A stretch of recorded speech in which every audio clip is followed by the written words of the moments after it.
Hey there. So today, this video, we're looking at angle measurements. This segues very nicely in from what we were talking about previously with the perceptual grid measurement. In that video, you learned how to take vertical and horizontal measurements.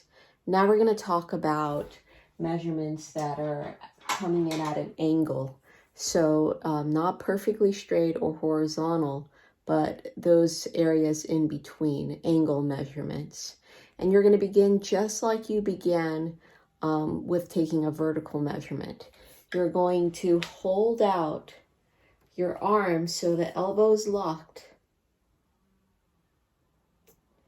Your left eye is closed. Remember to keep your left eye closed. And then you're going to rotate your pencil so that it lines up with the edge of whatever it is that you're measuring. So when we're doing this, you want to be careful. It's so easy to do something like this or to do something like that. But the idea is that we start perfectly on a vertical and then we rotate gradually this way. Sometimes in textbooks, they have the reader think about taking angle measurements as being similar to the hands of a clock. So if that helps you, you can think about that. I think the idea is that you wouldn't be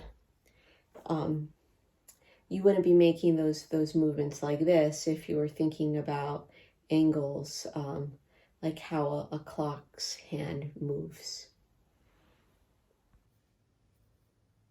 So we're back here looking at our gesture drawing, and we're going to look at how we can apply angle measurements to this drawing. So I'm going to specifically look at two angles. Maybe this angle. We think that it's about right, but we want to check. We want to see, is this angle accurate? Should it be more like that? Should it be more like that? So we can use an angle measurement to figure that out. So remember, we're going to, when we look at the still life, hold our pencil out perfectly vertical. And then the idea is that we would angle it in a similar way to what we're seeing over there. So I'm just about ready to measure that angle.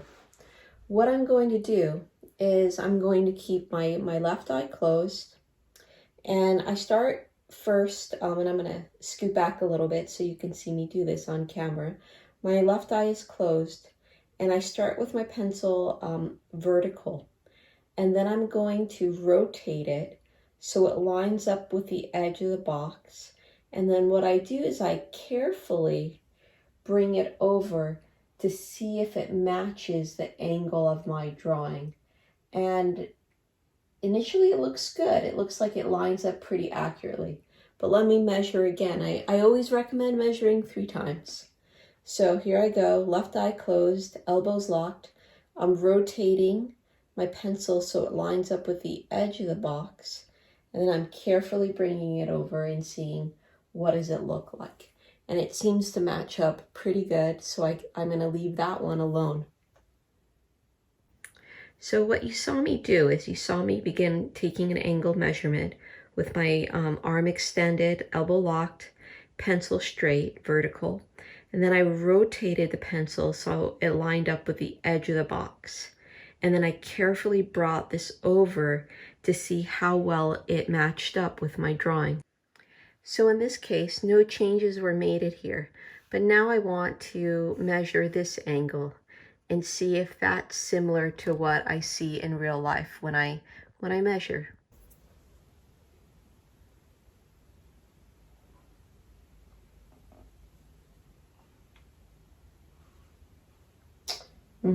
This one I'm going to have to change, it looks like.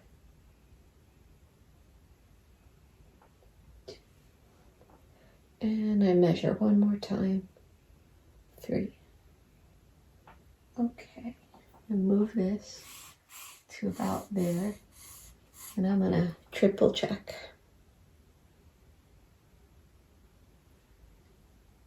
Yes. So what you saw me do is you saw me start with a vertical, and then I rotated my pencil so it lined up with that box's edge. And that's the angle that I carried through to my drawing. In the drawing, I made the correction already. You saw that on camera. And I ended up having to move this angle up slightly. If you have problems angle measuring, you're not alone. It's something that can take some time to develop an accuracy for. I know it took me a while before I felt like my measurements were consistently accurate. What I would say and recommend is to just begin to develop an awareness of keeping your elbow locked. And I know that's not going to be possible for everyone. So then it comes to having an awareness to not move your wrist. And the wrist is something that's very easy to move. Then also an awareness of not creating kind of waves or slightly moving your pencil and fingers around while you're taking angle measurements. These things sound very simple, but they are a little bit difficult to develop for many people, this mind-body awareness. So just be patient with yourself and don't give up. Keep trying to measure accurately. The more you do it, the more opportunities for you to develop a consistent feel for this technique that will lead to accuracy eventually.